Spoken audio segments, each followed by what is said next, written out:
Dale Jarrett is hot, and it's not the 80-degree temperatures in Bristol that have him upset. Watch 17, Matt Kenseth, and Jarrett's 44 fight for the entrance to turn 1. Dale was kind of moving down, trying to close the door. I think what he would like for Matt to have realized was, there's a car in front of me. I can't go anywhere. Give me a break. See Kyle right in front of Dale, and I'm thinking Dale was saying, you know, give me a break here, man. I'm trying to get by this dude.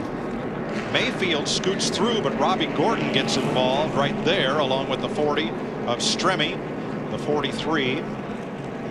And we're watching back from Kyle Petty, the Victory Junction gang camp. You see how Dale was up on Kyle. He backed out a little early just to make. Behind you, caution's out. The first hit was the wall. The second one was David Gilliland right there. You see how close that leader Tony Stewart was right behind all this, which was another reason these guys were racing desperately.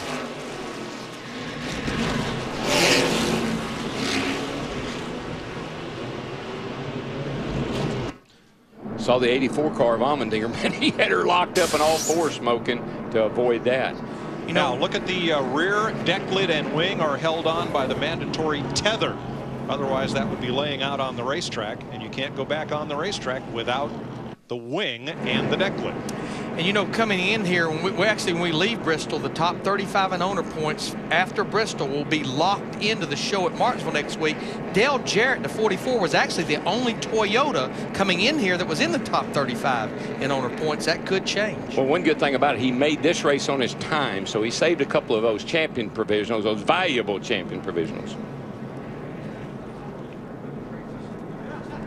David Gilliland being towed in.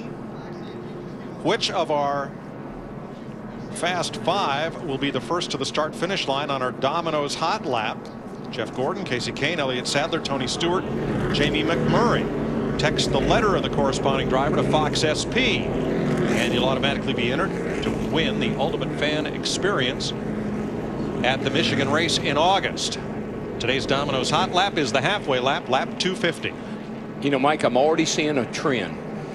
What qualifies good in these cars and makes it go fast for one lap is not what it takes to make it race good. We used to deal with this all the time in the old cars without all the aero advantages.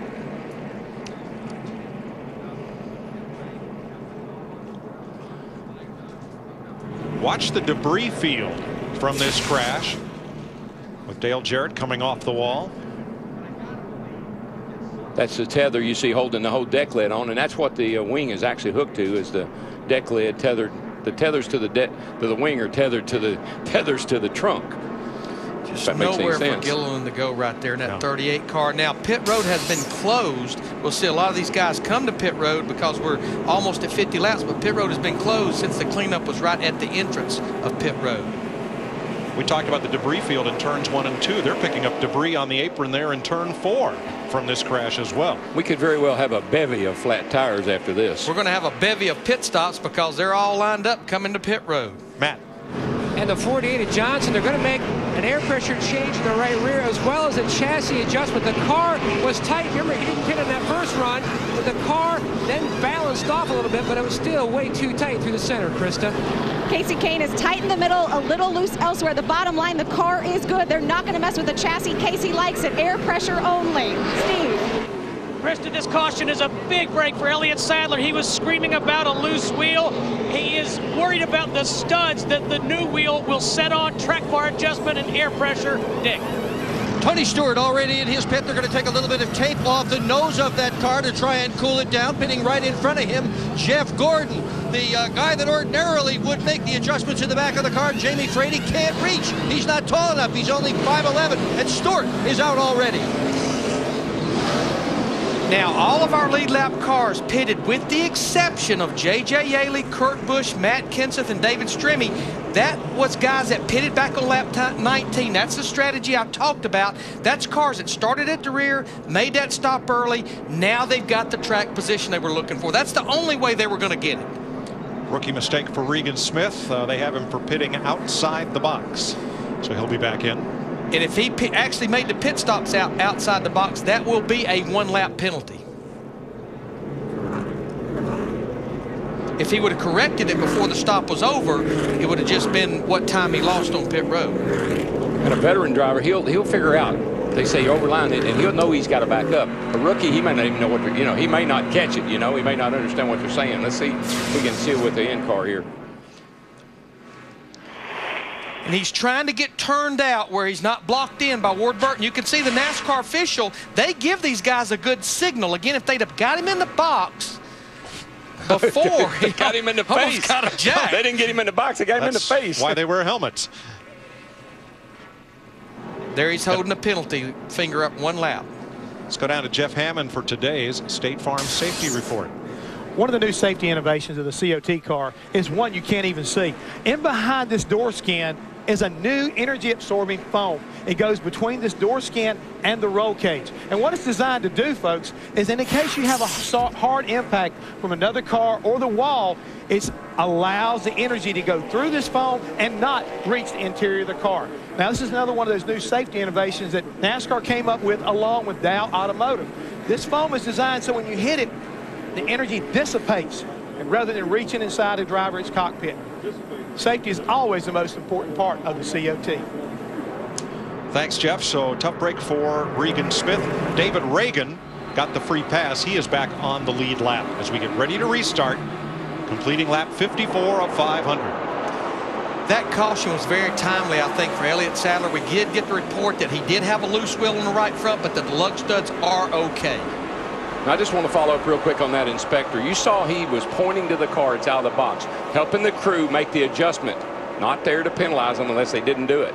New faces at the front of the field as there's Stewart back in traffic with David Stremme. His teammate J.J. Yaley is your race leader, along with Kurt Busch, who won here last year but today started last. Matt Kenseth is in third. Tony Stewart, David Stremme, fourth and fifth. That's just another Gibbs car up here, and I'm telling you, they're testing and they're qualifying. They've been really good with this car tomorrow, and it's starting to really show up here. 2 cautions early, both from contact. Harvick into Sorensen, and then Kenseth into Jarrett. See, Ken Schrader, 21, just got booted up out of the groove.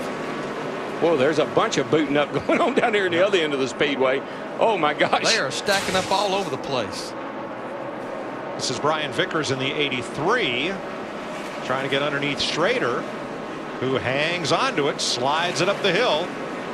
Schrader was much luckier than Dale Jarrett, almost the same situation, just at a different end of the racetrack.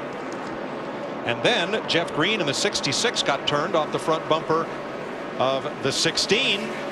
At the other end, that was going on while Schrader was catching his breath.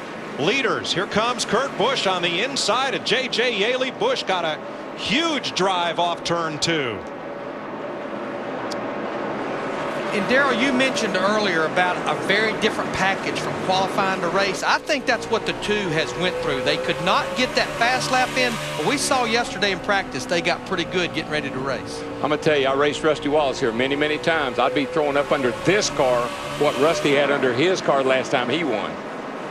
Jeff Gordon backs up a spot to Sadler and now gives one up to the 11 of Denny Hamlin, 10th place there. These cars drive and feel so much like our old race cars that you've got to think that way. Now 4 of the drivers at the front pitted back on lap 19. They include Yaley, Stremme, Kenseth, and your present leader, Kurt Busch. Let's go down to the garage and Krista. Bristol, always an emotional place. Of course, the Care Center, usually a busy place. David Gilliland, the first victim. David, what happened out there? We just, unfortunate day for our M&M Sport Fusion. We struggled all day in practice, and Todd Parrott and the guys made some changes this morning, and the car was quite a bit better, but short day for us. Somebody got into Dale Jarrett, it looked like, and he slid down the track in front of us, had nowhere to go. So just a disappointing day, but we'll get him next week. Thank you.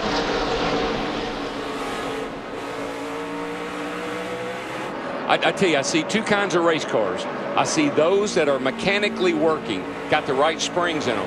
Then I see those that are trying to run off the bump stops, and they're hopping all over the place, bouncing up and down, because they're bumping off of those bump stops that they're allowed to use. And this racetrack is so rough. That makes it a real challenge to run those chassis stops. Unpredictable, Larry. The thing hits a bump, takes off. You don't know where it's going to land.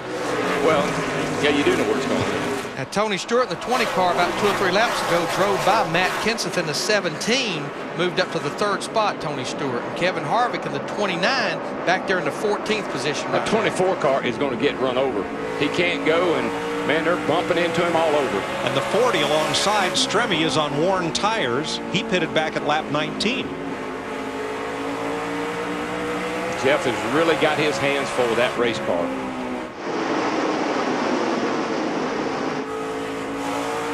It's going to be a long day for the 024, I believe.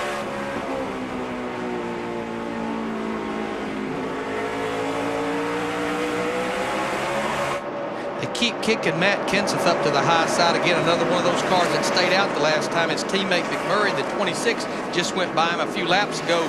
Casey Kane, and now Casey's teammate Scott Riggs in the 10 goes by Matt. And Larry, it's starting to look like track position is good, but new tires are better. It's called 80 degrees. She's slick right now. Everybody's in trouble with that 20 car. He is bad to the bone. 78 laps complete. Got your leader for you right here. You don't like that? Got your second place battle for you right here. They're racing all around the track today at Bristol. That's the race for 14th in the middle box on the right. High, wide, and handsome coverage. No shortage of action at Bristol. Now, how about a close-up? Huh? This is really happening. This isn't a game. Of course, that's a splitter right there on the front of the 11 car that Jeff Hammond talked about in the pre-race, and it's such a fine line. You do not want that thing just dragging the ground. You have to have it off the ground just a little bit to create the low pressure there to make that front end stick. But you see how smooth that car's riding, Larry? It's not hopping up and down. And cars I see that are not handling well are hopping up and down like they're bouncing off those bump rubbers that I talked about earlier. Kyle Busch moving up in the number 5. Kyle Busch, he's done everything in both series. I mean, he had the class of the field yesterday, got spun out twice. If they can just close the deal with this 5 car, whether it's in the Busch series or the Nextel Cup series. He's been putting on a show, baby. He has that. His teammate right behind, Jimmy Johnson. And you know what? Through all of that, I have to compliment him. He's kept his cool pretty darn good.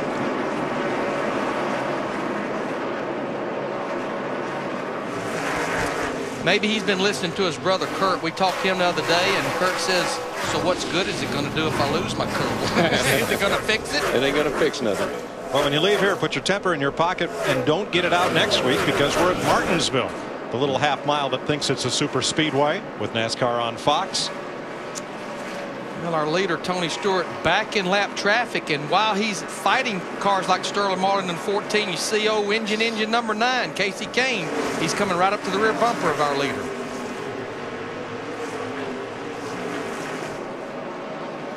I got to believe with Casey, where he is in points, Larry, he's kind of caught between a rock and a hard place. Needs to lead some laps and win this race and get himself marred out of the, what is he, 35th or 6th in the points.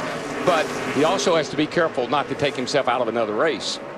And it's a fine line here at this place on that. And I just tell you, having your crew chief, the guy that you believe in, trust, and listen to all the time, having him here for this race is huge.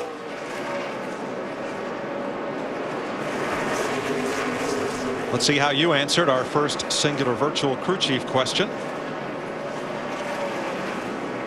As Tony Stewart pulls up on Robbie Gordon, last car on the lead lap.